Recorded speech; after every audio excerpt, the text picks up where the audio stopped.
What does it take to defend an entire continent? Every day, thousands of NATO troops, aircraft, and ground forces stand ready across Europe. But above them all flies one of the most powerful symbols of deterrence ever built: the heavy bombers. Stationed in the United Kingdom, U.S. Air Force B-52 Stratofortresses are flying missions across Europe, not for war, but to prevent one. This is Bomber Task Force Europe, and this is how strategic deterrence works in real time. Since 2018, the United States has rotated heavy bombers into Europe under Bomber Task Force missions. Why? Because presence matters. Unlike fighter jets, heavy bombers are not designed for dogfights. They are designed for reach, for endurance, for overwhelming firepower. A B-52 can fly intercontinental missions. It can carry precision-guided weapons, cruise missiles, and massive payloads. When one lands at RAF Fairford in the UK, it sends a message. The United States can project power anywhere in Europe within hours. That message isn't just for adversaries. It's also reassurance for NATO allies. The B-52 Stratofortress first entered service in the 1950s, and yet, decades later, it remains one of the backbone aircraft of U.S. strategic air power.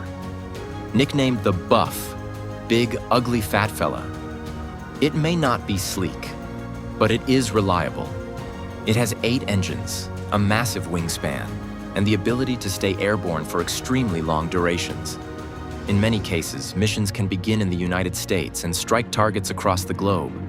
However, being forward deployed in Europe reduces flight time, increases coordination, and improves interoperability with NATO forces. A typical mission from RAF Fairford can last around 9 hours. Before takeoff, crews conduct extensive briefings. European airspace is complex. Multiple borders, multiple air traffic control systems. Maintenance teams spend hours preparing the aircraft. For every hour of flight, it can require roughly 200 man-hours of maintenance support. That's the hidden side of deterrence: logistics. Once airborne, the B-52 links up with Allied fighters. Jets from Poland, Romania, Bulgaria, Croatia. These fighters escort the bombers, practicing how they would defend them in a real conflict. On the ground, Joint Terminal Attack Controllers coordinate simulated strike support. This is not random flying. It is rehearsed integration. Bomber Task Force missions send 2 clear signals. First, reassurance. Allies see American bombers flying over their territory. They know they are not alone. Second, deterrence. Potential adversaries see that NATO air power is coordinated, trained, and ready. The bombers themselves may be slower than modern fighters, but they don't need speed to send a strategic message. Their presence alone changes calculations. Europe remains one of the most strategically sensitive regions in the world. Air defense systems are evolving, missile threats are increasing, geopolitical tensions fluctuate. In this environment, visible, credible deterrence becomes essential. The B-52 flying from the UK is not just an aircraft.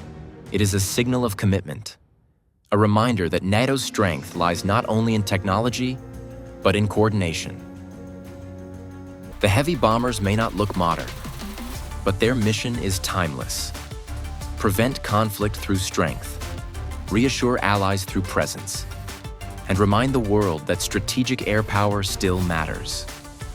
This is Military Insight. If you found this analysis valuable, consider subscribing for more in-depth breakdowns of modern military power and global strategy.